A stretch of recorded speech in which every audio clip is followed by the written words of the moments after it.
Hello everyone, कैसे हैं आप सब? अच्छे होंगे। आज बहुत दिनों बाद टाइम मिला है आपसे बात करने का। काफ़ी टाइम से बिज़ी था मैं भी अपने एग्ज़ाम वगैरह में, तो बात नहीं कर पाए, वीडियो भी नहीं बना पाए, तो उसके लिए सॉरी। अभी देखते हैं कि अभी जो एग्ज़ाम हुआ आपका आर ओ का संडे को, उसके रिगार्डिंग देख लेते हैं कि कैसा रहा, क्या था इसमें। जो इसमें जीएस का पेपर था, उसमें काफ़ी डायरेक्ट क्वेश्चन। तो जीएस का पेपर रहा है वो डायरेक्ट था ऐसा, और फैक्चुअल था।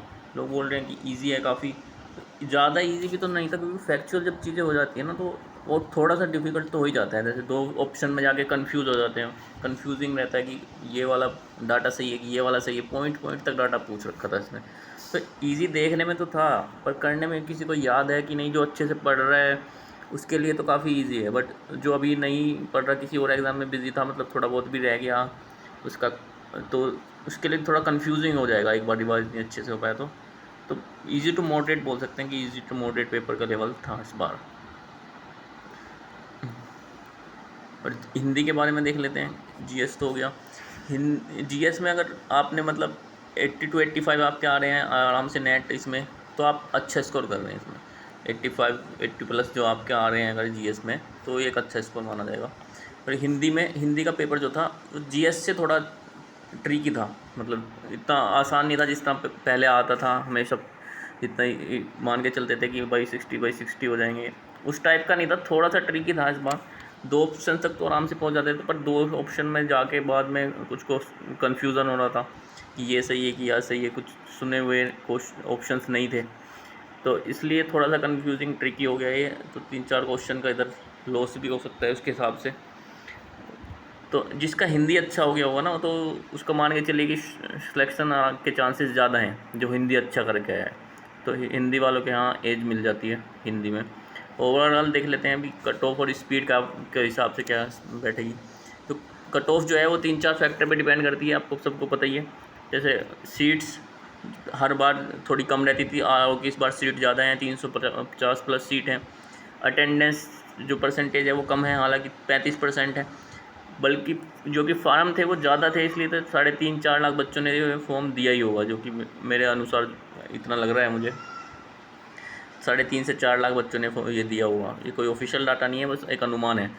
इसके हिसाब से देख लेते हैं, और प्रीवियस ईयर का जो ट्रेंड है कट ऑफ का, उसके हिसाब से प्रेडिक्शन के थोड़ा बहुत अनुमान लग सकता है कि क्या रह सकती है क्या नहीं रह सकती। तो जैसे 2016 में थी 116 के आसपास थी, 2021 में 121 के आसपास थी, तो उसके हिसाब से कट ऑफ का थोड़ा पता चल सकता है।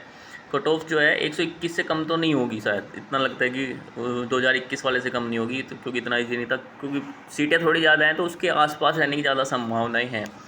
तो मैक्सिमम रेंज जो बता रहे हैं 125 है, 125 ±3 इतना हो सकता है। 125 से 130 तक भी हो सकता है, अगर ये किसी का हिंदी के हिसाब से, मतलब हिंदी में अगर ज़्यादा आ रहे हैं बच्चों के, तो ऑब्वियसली उनका कट ऑफ बढ़ ही जाएगा, फिर 125 से 130 हो जाएगा। तो इतने सारे फैक्टर्स पे डिपेंड करके ये कट ऑफ मुझे लग रहा है कि 125 to 128 समथिंग इतना होना चाहिए। और रिज़ल्ट देख लेते हैं, रिज़ल्ट कब तक आएगा।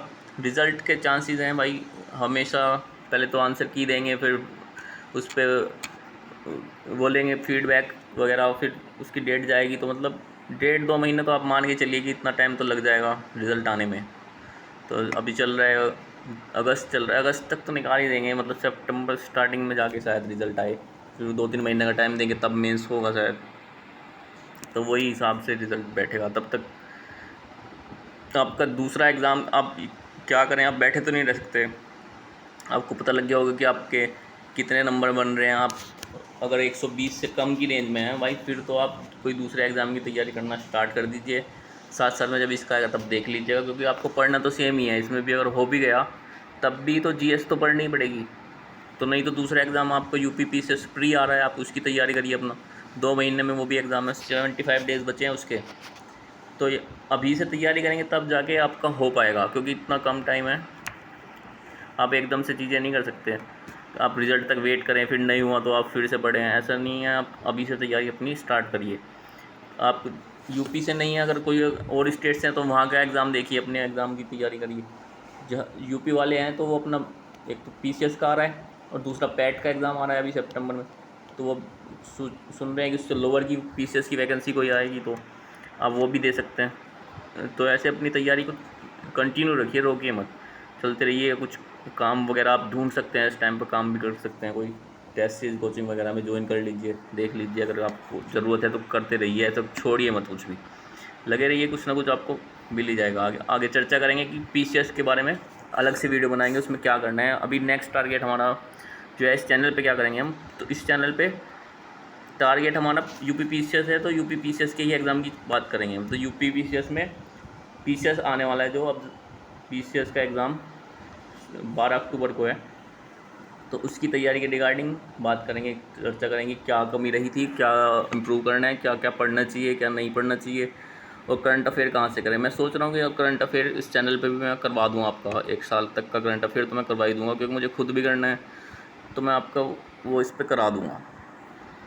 तो मिलते हैं अगली वीडियो में, धन्यवाद।